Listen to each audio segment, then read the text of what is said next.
Greetings, programs. This is Wretch, and welcome back to Vampire the Masquerade Out for Blood.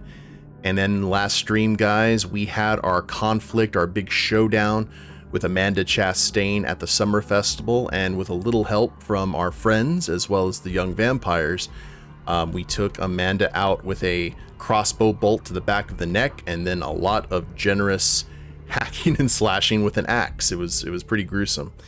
We made the call to take out all of the vampires, but it seems that circumstances kind of stayed Morgan's hand, and we let most of the young vampires go. Now, there was one person who was, let's say, noted for their absence, and that was, I keep on forgetting his name, I think it's like Oliver, but it's not. It was the one who attacked us, the one who killed Hex. And they were also making note of the fact that Lamb didn't show up at all during the Summer Festival and didn't call or contact Morgan in any way. So I think we may have a final showdown, and hopefully we'll be able to get a little bit of revenge for the death of our cat. Like we've already taken out like a super powerful Toreador and hopefully freed a town of her influence, but all I care about is revenge. But we'll see what happens as we enter the final chapter of the story, Last Words, Chapter 12. Which monster do you choose? John Lindqvist, let the right one in. When you pull up to the curb outside your house, you notice the light shining in the store. Lamb never showed up for the Summer Festival. You doubt he'd be working at this hour, and it's unlikely he would forget to turn off the lights. You step out of the red beast and creep towards the front door. As you reach for the handle, your other hand grips your axe. You jump as the door chimes overhead and then walk inside to the well-lit store. A strange odor hits your nose. Something metallic. You become familiar with this smell in the past few days. Blood. Scanning between the aisles and then to the front of the store, a thin trail of blood leads behind the main counter. You rush to the front of the store, go behind the counter. Lamb lies on the floor, his head pressed against one of the shelves and body stretched out in the narrow space. Stepping close to him, you move your hand over his mouth but feel no breath. His eyes are open, and you see no signs of his chest moving, not even with shallow breaths. Looking closer, you notice puncture wounds on the side of his neck. 2 large, serrated holes, dark with clotted blood. A light gray drawstring. An image pops into your mind of Perry wearing a light gray hoodie when he came to attack you yesterday. Oh, yep, we are getting some revenge. We are killing ourselves a Perry. I don't know why I was getting Oliver from, I guess, yeah, Perry. 3 days later. Man, his mom and dad had just gotten back together. Like everything was coming up Millhouse for Lamb, and then he just dies. Oliver was the grandpa's name. Yeah, you're right. I got confuzzled. Okay. Ooh. I wonder if there was a way to save Lamb. I guess maybe if we had killed... Well, I don't know. He seemed to have been conspicuous by his absence, no matter the path we took. 3 days later, 2:42 p.m. You walk down the street with Marcus, Salem, and Lacey by your side, and sidestep a large puddle pulling in front of your store. Rain fell all morning. You can't remember the last funeral you attended that was held on a sunny day. That was a really nice service, considering how quickly it had to come together, Lacey says. I haven't seen that many floral arrangements in one place in my whole life. Salem switches her umbrella from one shoulder to the other. Felt so bad for the family, especially when his father held on to the casket at the end. Marcus jumps over the puddle and splashes into another, sending a wave across the sidewalk. Never had the chance to really get to know Lamb, but he seemed like a good guy. This whole thing was so shitty. I want to find the vamp that did this. We all do. It's hard not to blame myself. Oh wait. Let's see, I'm not sure who's talking here. It's hard not to blame myself. If I had done things differently, maybe he would still be... No, don't say that. You could have never predicted what would happen. That asshole killed him. Not you, Lacey says, and I won't hear another word about it. I need to split, Marcus says. You need a ride home? You ask. No, I'm good. I rode my bike here and parked it in the back alley behind the store. I'm going to meet my parents at Angelo's tonight. Even if we don't get along, I get the best chicken parmigiana outside of Chicago. He walks along the store and turns the corner. I should get going too, Lacey says. She reaches into her purse and pulls out a set of keys. A folded piece of paper flips out of the bag and floats to the ground. You're able to catch it before it hits, and you hand it back. You catch the top of the line. Statement and affidavit of nominee. She takes it, folds it, and slips it in her purse. You walk her to her car and open the door. Keep in touch. Now that this is over, it doesn't mean our friendship ends, Lacey says. You stand there for a few minutes watching as her car pulls away and drives down Red Tree Road, the longest road in town. Friday, August 2nd, 6:15 p.m. You step through the gates of Serenity Park Cemetery and head toward the copse of trees that contained your grandfather's grave. It's only the second visit you've made to see him since you moved to Jericho Heights, but it feels like the right time. You walk along a paved path and smell the wet grass from a recent sun shower. Songbirds chase each other among a grove of trees until a crow appears and scatters them. You pass by old graves and remember hearing how this graveyard held no open spots for the last decade. Your grandfather paid for his plot long ago to be near his wife, your grandmother, and rest forever in the town he lived his whole life. Crossing the tree line, you see his grave among those of his family. 2 brothers whom you never met and their partners. 6 graves in total, all inscribed with the name Lee. When you reach your grandfather's grave, you see dead leaves lying across it and a set of wilted flowers near the headstone. You brush the leaves away with your foot and take the flowers to throw away later. Must have been a while since anyone visited. You stand there, gazing at the headstone, losing track of time as memories of your grandfather come to the forefront of your mind. What would he think of all that you've gone through in the past few weeks? Vampires in town, a battle between old and new. What would he say about you getting involved? Footsteps across the grass pull you from your thoughts, and you turn to see an older woman with deep ebony skin rising up the hill. Her long, dark hair blows in a sudden gust of wind, and she's dressed in deep black with a floral scarf around her neck. She presents a reserved smile as she walks towards you.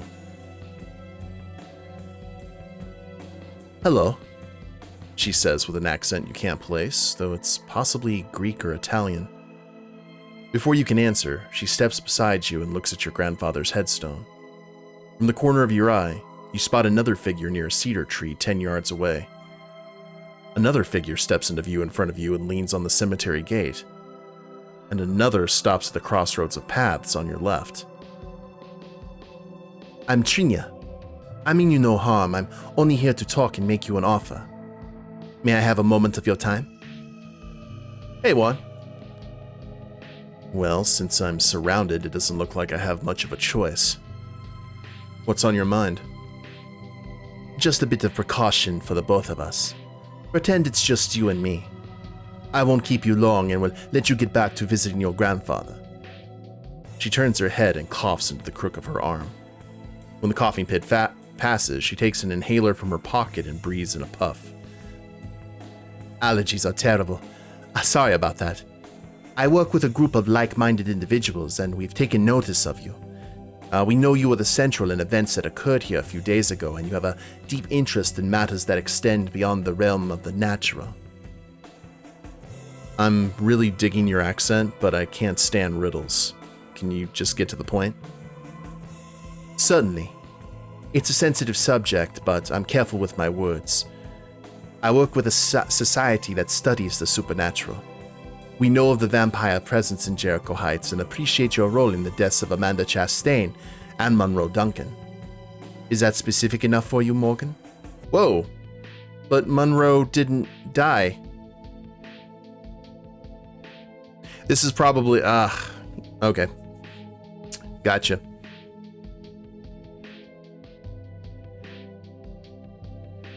I guess we killed both of them, or did they kill themselves? Because didn't Monroe get away? after Amanda died?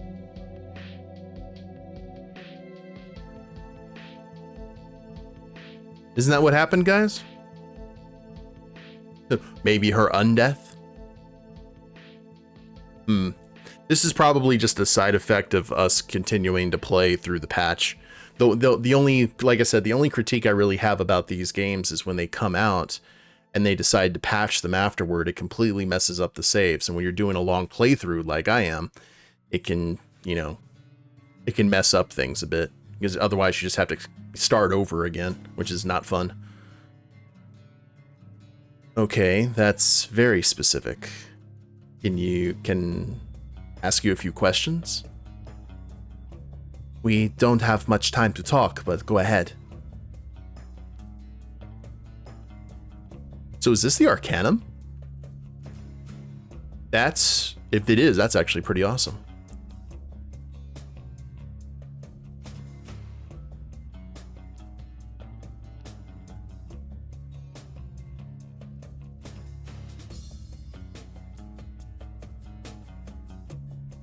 Well, what can you tell me about your society? How many members? How long has it been active? Where are you located? Why didn't you save my cat? Cat. That's a lot of information, and I can only tell you part of what you need to know. You will learn all if you join our society. But for now, you can know we were founded in the early 19th century. We're all made up of psychics, occultists, and the faithful, and scientists. We are all investigators and researchers and historians. We have charter houses in major cities all over the world. We are extensive. Our society is not a hidden one. We publish our work, but the majority of the world believes we document a fictional world. The majority of civilians do not realize the supernatural entities that exist in the universe. It's how we stay hidden in plain sight. This is the Arcanum. Flower petals blow across to grandfather's grave, and you bend to pick them off. So, I'm curious about something. What is our... Well stocked, nothing on the shelf, standard marketing, the store is getting decent traffic. Paths and references. Okay, I think I know what this is now. I think this is one of our endings. If we take the path of righteousness, I assume that we would become like a full-on supernatural hunter, or at least a vampire hunter.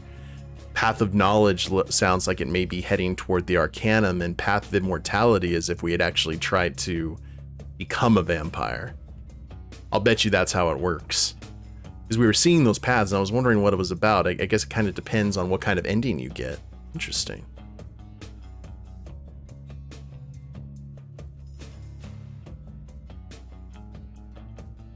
Supernatural entities such as Michael Sheen. Yes, both vampire and lichen. Any other questions for me? Trina asks. Maybe too specific. It also makes me wonder why you didn't approach me last week when, I don't know, I could have used help from some secret society that studies the supernatural. Trina smiles in a knowing way. Many in our society observe the mysteries of the world, but do not interfere.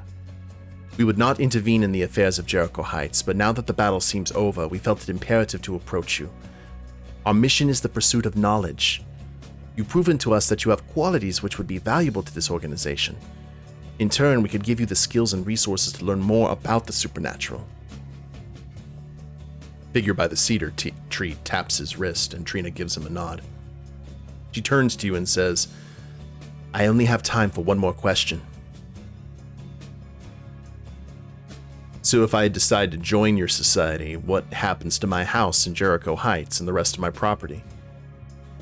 Will I ever get to see my friends and family again? There will definitely be major changes in your life. You may keep your home, but will rarely see it in the next few years. You can bring some of your belongings, but you will be moving frequently. While you begin your training, you will be in a veritable exile in a remote location, studying with others beginning their training. We don't seek anything from you other than your mind, your time, and your devotion to the pursuit of knowledge. What we offer is a greater understanding of all things normally left to the imagination. It's more than a fair trade. She takes a step away from you, turns, and hands you a slip of paper. I know this may sound far-fetched or even completely ridiculous. It's difficult to take the words of someone you just met at face value. All I ask is that you consider my offer. If you think I'm mad or a charlatan or something even worse, just simply rip up the paper. Our group will never contact you again. But if you have a genuine curiosity and wish to explore it, then I encourage you to call this number and take a step into a wider world. Trina walks away from you, leaving you to your thoughts as you stare at that slip of paper with only a phone number written on it. Considering the offer, you...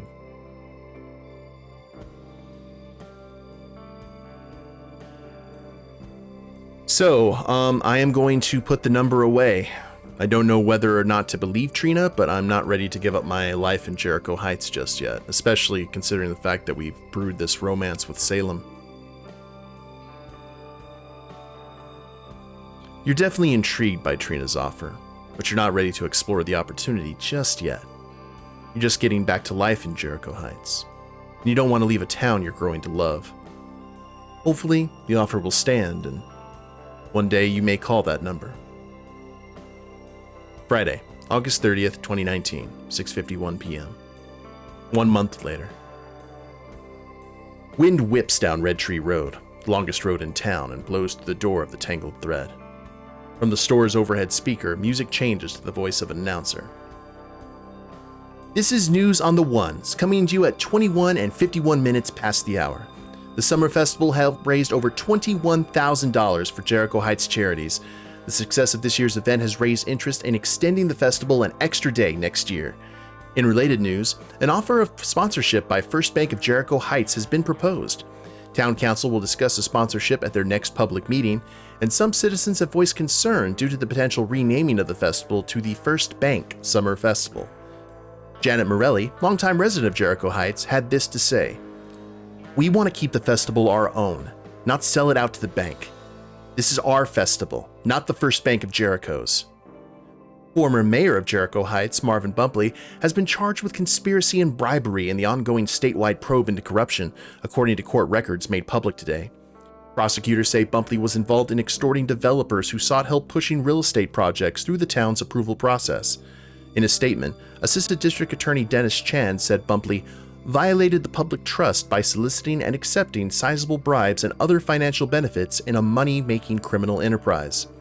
Marvin Bumpley and his attorneys have not provided comment. We will have more news on this story as it becomes available. Plans for the new American History wing of the Holliver Library have pivoted. The wing will now be devoted to sections for children and young adults, a new community room, and a youth services room. Library officials would not comment on what led to the decision to alter the construction project. Longtime Sheriff of DeKalb County, Raymond Allister, has announced his surprise retirement from the Sheriff's Office effective immediately. He has also withdrawn his bid for re-election. Sheriff Ray was not available for comment, but residents of the Heights have mixed feelings on the retirement. Patricia Hansen, library at the Holliver Library, said, "Who are they going to get to replace him? He's been sheriff for so long, I don't know who else could do the job like him." Ginny Barlow, resident for over 50 years, had this to say: "Let the man retire. He's put in his time. Same can be said of a lot of us older folks still plugging along every day. Let one of the young bucks become sheriff. Except for that Bernard Hill. He has less going on upstairs in a one-story house." Gabriel Jayfield, who co-hosted the popular New Heights podcast, died yesterday at age 59. Deputy sheriffs were called to Bleak Rest House after the podcast repeatedly failed to broadcast. He was found dead, with no foul play suspected. His show discussed current events around Jericho Heights and delved into popular topics in American history. At the height of its popularity, New Heights aired 5 episodes a week. Amanda Chastain, his co-host, has not been available for comment. Stay tuned for more news on the ones in the next hour. Whew. Your eyes catch motion outside the large bay window on the side of the store where a black pickup truck creeps along the street. The logo on the truck's door reads McCrae Plumbing. You watch as it glides past your store, and you swear you see someone smiling on the other side of the tinted passenger side window. You check your phone for the time and see notifications indicating new Instagram posts from people you follow. Swiping up on the app, you see a new story from Kira. You move to close your phone, but curiosity overwhelms you. What's up, everyone? It's your girl, Kira. Just letting y'all know I'm saying goodbye to Chicagoland and heading north to Canada. If you're in the Calgary area, let me know, and maybe we can hook up for a party. Thanks to everyone who hung out with me here in Chi-Town. Love y'all. Kira out. A thick white envelope sits atop a pile of mail. The return address reads First Bank of Jericho Heights. Opening it, you take out a thick set of documents with a cover page. The cover sheet reads, Accounts...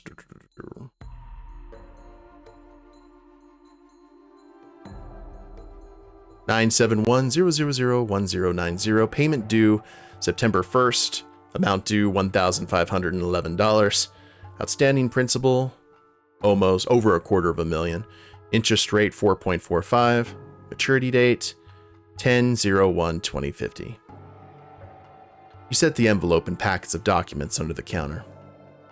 Thanks and come again, you say to the customer as they leave the tangled thread. Through the opening slips Michaela, holding a book under her arm. Grease stains show on the knees of her overalls. As she steps to the counter, she heaves the book up and the cover reads, Serial Killers of the Great Lakes. A little light reading? You ask, tapping the book. You notice dozens of scraps of paper sticking out between various pages. My mom's making me take a trip to Philadelphia to visit family. Now that you-know-who is gone, I'm researching other you-know-whats, she says, flipping through pages of the book. What if they like to live where serial killers used to live? I'm checking out this book to see if I can prove my theory.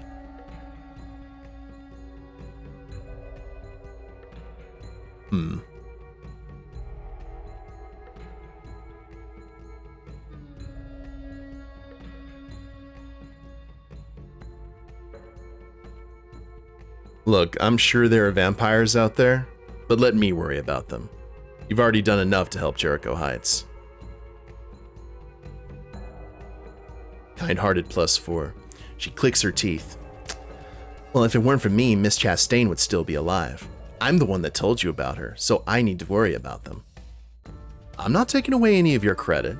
I'm just saying you deserve a break now. You convinced a lot of us that vampires exist, so now it's our turn to defend Jericho Heights. She looks down at the floor and sighs. I want to take a break, but I just can't. I'm always wondering what's out there. She wasn't the only vampire, and with her gone, maybe another one will come to town. One worse than her. You open your mouth to speak, but you have no encouraging words to say.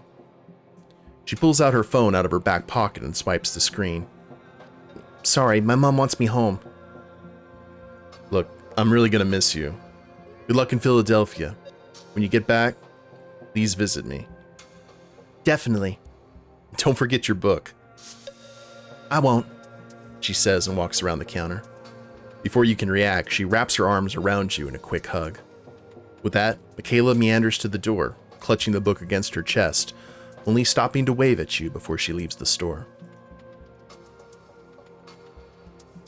You haven't been to Gallagher's Tavern in a few weeks, but it's more packed than the last time you were here.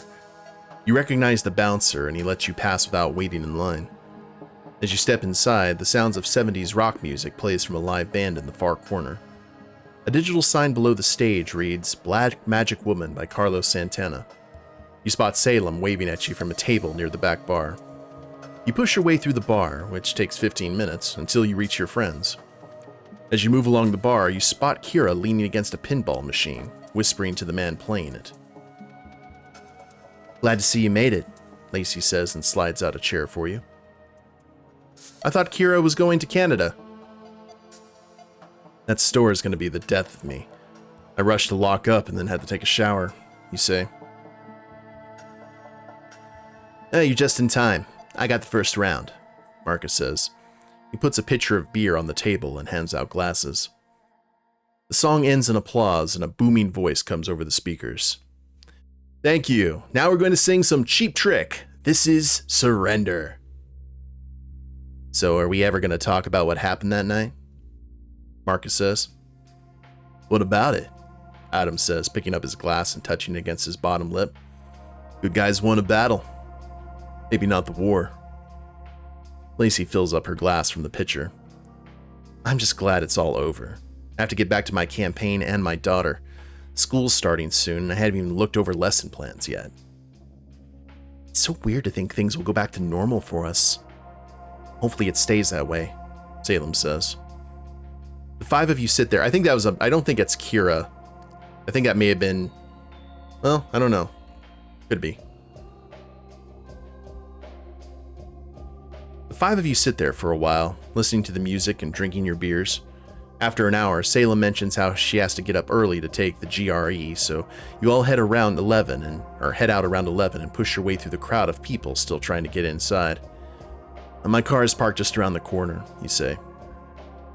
As you turn down Emerald Street and walk towards the Red Beast, a U-Haul truck pulls up alongside you. The driver's side window rolls down and a scruffy-looking driver waves to you. Hey, any of you know where I can find Bleakrest House? He asks. Another U-Haul rolls up behind the first and then another. Did you say Bleakrest House? Are you picking up something? The driver shakes his head. No, we're delivering a ton of furniture. New owner moving in.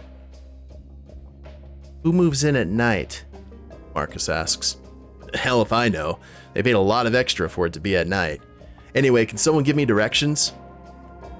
Adam rolls up to the back of your car and stares at you, his face blank and colorless. You don't think... Lacey pushes past you and strides to her car. No, I'm done. Good night, and good luck with whatever this is, she says and waves her hand at the U-Hauls. Look, is anybody gonna answer me? The driver asks. Ah, to hell with it. He pulls the U-Haul forward and drives away.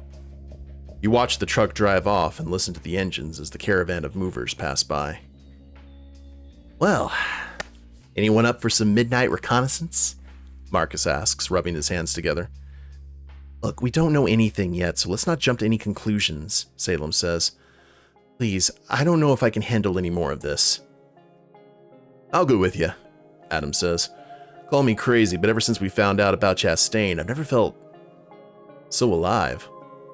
What about you, Morgan? You walk past him and step into the street. You find yourself running up Emerald Street and across the park until you reach the Red Tree Road and follow it a quarter mile.